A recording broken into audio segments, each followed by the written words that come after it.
Pakistan cricket कच्चे फलों की तरह मुझे नजर आ रही है। इंडिया के खिलाफ भी पाकिस्तान की टीम इस तरह लगा जैसे कच्चे फल होते हैं। इंडियन टीम के प्लेयर इस तरह नजर आते हैं जिस तरह के पके हुए फल हों। आपको पका हुआ अमरूद देखें, पका हुआ आम देखें, आपको महसूस होगा यार ये बंदा तैयार है। पाकिस्तानी क्रिकेटर्स जब भी किसी बड़ी साइड के खिलाफ खेलने जाते हैं तो लगता है यार ये अभी कच्चे हैं, अभी फल कच्चा तोड़ लिया गया। आज मुझे इसी तरह की कुछ झलक नजरी है पाकिस्तान वर्सेस इंडिया मैच के अंदर, क्योंकि पाकिस्तानी प्लेयर्स आज सरप्राइज हुए इंडिया की तरफ से। पाकिस्तान आज मैच क्यों हारा, यही सबसे बड़ी वजह है कि पाकिस्तान के प्लेयर्स की preparation as compare to Indian players मुझे अभी भी कम नजर आती है। आप जब भी किसी बड़े टूर्नामेंट में जा रहे हो और अगर आपके पास सरप्राइजेस ना हो दूसरी टीम के लिए, ओपोनेंट के लिए, तो भाई साहब आप रिवायती क्रिकेट के साथ नहीं जीत सकते। आज आपका टॉप विकेट टेकर कौन था? साइम अयूब, जो विकेट्स ले रहा है। इंपॉर्टेंट अभिषेक शर्मा की बात की जाए या फिर शुभमन गिल की बात की जाए या तिलक वर्मा की बात की जाए, मतलब आपका मेन बॉलर कौन है जो पार्ट टाइमर है? जो मेन विकेट टेकर कौन है इंडिया का? जो पार्ट टाइमर है। इसका मतलब यह है कि साइम अयूब के खिलाफ उनकी तैयारी उतनी नहीं थी जितनी उनकी तैयारी अबरार के लिए, सुफियान मुकीम के लिए, शहनशाह अफरीदी के लिए, फहीम के लिए, ये बाकी तमाम स्पिनर्स के लिए, नवाज के लिए भी थी। आपके प्लेयर्स को स्टार्ट से ही सरप्राइजेस मिलना शुरू हुए। आप मेंटली तौर पे तैयार ही नहीं थे। आपने इंडिया को क्या सरप्राइज दिया? कोई सरप्राइज नहीं दिया। इंडिया ने आपको क्या सरप्राइज दिए? आपको बॉलिंग से पहला सरप्राइज मिल गया कि उन्होंने हार्दिक पांड्या से ओपन बॉलिंग करवा दी। आपका ओपनर वहीं पे लूज कर गया विकेट।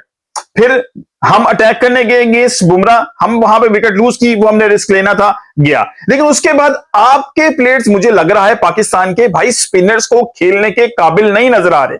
मैंने ये स्टेटमेंट सुनी थी माइक हेसन की कि बाबर आजम को अभी अपने स्पिनर्स के खिलाफ स्ट्राइक रेट को इंप्रूव करने की जरूरत है।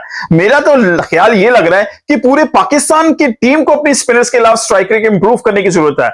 मुझे पाकिस्तान क्रिकेट टीम का जो नया बहरान नजर आ रहा है वो स्पिनर्स के खिलाफ नजर आ रहा है। हम अफगानिस्तान के स्पिनर्स को रीड नहीं कर पा रहे, हम ओमान के स्पिनर्स को रीड नहीं कर पा रहे, हम यूएई के स्पिनर्स को रीड नहीं कर पाए, हम अफगानिस्तान के स्पिनर को रीड नहीं करते, हम इंडिया के स्पिनर्स को रीड नहीं कर पा रहे, हम कभी महाराज केशव महाराज को रीड नहीं कर पाते, हम कभी दूसरे मुल्कों के जो सीना कंट्रीज के बॉलर्स हैं उनको रीड नहीं कर पाते। स्पिन अटैक के खिलाफ मुझे लग रहा है कि पाकिस्तान की बैटिंग लाइनअप बहुत ज्यादा बहरान का शिकार होती जा रही है। हम अपनी गेम को तेज करने के चक्कर में हम कंफ्यूज नजर आ रहे हैं, हम कहीं स्टैंड नहीं कर पा रहे। हम अग्रेशन शो करने की कोशिश करते हैं लेकिन हमें यह समझ नहीं आता कि हमारा अग्रेशन हमें लेके किस तरफ जाएगा। कुछ सेंस नजर नहीं आ रही। इंडिया इस हवाले से बहुत मेच्योर नजर आता है। आपने उनको कोई सरप्राइज नहीं दिया। शहनशाह अफरीदी से पहला ओवर करवाया, अभिषेक शर्मा तैयार था कि मैंने इसको निकल के एक चौका मारने को, इसने मुझे with in the stumps ball करना है, और वही बात हुई। उसने विद इन द स्टंप्स किया, उसने निकल के मारा, मिडल हुआ, चौका हो गया, और फिर विद इन द स्टंप्स उसको बॉल किया, उसने छिक्का मार दिया। और इसी चीज के लिए तैयार नजर आया शुभमन गिल भी, जिसने पहली बॉल पे इसको स्ट्राइक करने की कोशिश की लेकिन बच गया, बॉल आउटसाइड ऑफ स्टंप से निकल गया। आपकी कोई तैयारी नजर नहीं आई। मतलब मुझे लगा सिर्फ इंडिया साइम अयूब के खिलाफ टोटली प्रिपेयर नहीं था, क्योंकि आज साइम अयूब ने जो है ना आउट स्विंग बॉल किए हैं, सिर्फ स्पिन बॉल नहीं किया, सिर्फ कैरम बॉल नहीं किया, आउट स्विंग भी किए हैं बॉल, और उसी में वो कामयाब हुआ है। उसने लंबे बॉल भी छोड़े और मुझे उसकी सेंस नजर आ रही थी भाई, वो सेंसिबल होकर थोड़ा बॉल कर रहा था। किसी और बैट्समैन में या बॉलर में मुझे कोई सेंस नजर ही नहीं आई। ये 128 तक भी हमें शहनशाह अफरीदी के वो 33 रन ले गए हैं जो 16 बॉल्स पे हुए हैं, जिसमें 2 छिक्के 2 चौके शामिल हैं। आपने शायद बुमराह को थोड़ा सरप्राइज किया है, शाहजादा फरहान ने 2 छिक्के मार के, मतलब जिसको समझा जाता था कि भाई इसको फतह नहीं किया जा सकता, उसको भी आज 2 छिक्के अच्छे पड़े हैं। फिर उसको 2 चौके कंसेक्टिव मारे सुफियान मुकीम ने। पाकिस्तान के प्लेयर्स मुझे कच्चे अमरूद और कच्चे आम की तरह नजर आ रहे हैं। मुझे अभी तक लग रहा है कि शायद पाकिस्तान टीम में ना अब गैप बहुत बढ़ता जा रहा है कि बड़ी टीमों के खिलाफ कुछ कमी, कुछ नहीं कुछ ज्यादा होती जा रही है। और ये वजह क्या है? इसका सबसे बड़ा जो बहरान का जो वजह है ना, सबसे बड़ी, वो एक ही है। जब सीनियर क्रिकेटर्स छोड़ के जाते हैं ना क्रिकेट, तो अगर वो पीछे तैयार 4 से 5 लड़के इस तरह के ना छोड़ के जाए टीम के अंदर, जो टीम की बैकबोन बने, तब इस तरह के बहरान उठते हैं। यही बहरान श्रीलंका के साथ, यही बहरान वेस्ट इंडीज के साथ है, और यही बहरान अब पाकिस्तान के साथ है। या तो हमारा डोमेस्टिक का स्ट्रक्चर इस काबिल नहीं है कि हम वो प्लेयर्स जनरेट कर सके दोबारा, या फिर हमारे जो सीनियर्स गुजर गए हैं, इंजमाम, यूसुफ और यूनुस के बाद आपको किसने बैक दी?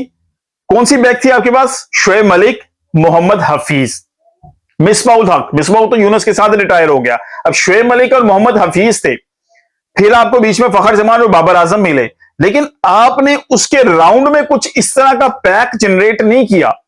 मतलब इंजमाम और यूनुस और यूसुफ के जाने के बाद आपको कोई बहुत बड़े पिलर्स नहीं मिले। इसका मतलब यह है कि यहीं से गलती हमारी स्टार्ट हो गई थी।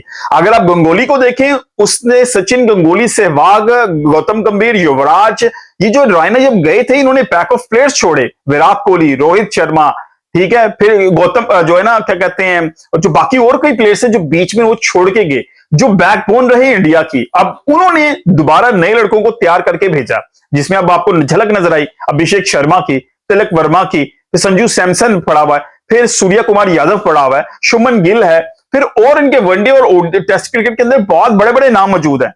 तो असल प्रॉब्लम पाकिस्तान की यही है, कच्चे अमरूद और सीनियर्स का पीछे कोई तैयारी छोड़ के ना जाना। और पाकिस्तान क्रिकेट की आज जो हार हुई है, उसकी सबसे बड़ी वजह भी यही है कि पाकिस्तान टीम कोई सरप्राइज नहीं दे सकी इंडियन टीम को। और ये मेरी बात हमेशा याद रखिएगा, जब तक आप कोई सरप्राइज नहीं देंगे किसी बड़े टूर्नामेंट में बड़ी टीम को, तब तक आप मैच जीतना आसान नहीं है। क्योंकि अगर आप रेगुलर टीम के साथ जा रहे हैं, रेगुलर चीजों के साथ जा रहे हैं, तो भाई दूसरी टीम की तैयारी आपके खिलाफ बहुत तगड़ी होगी।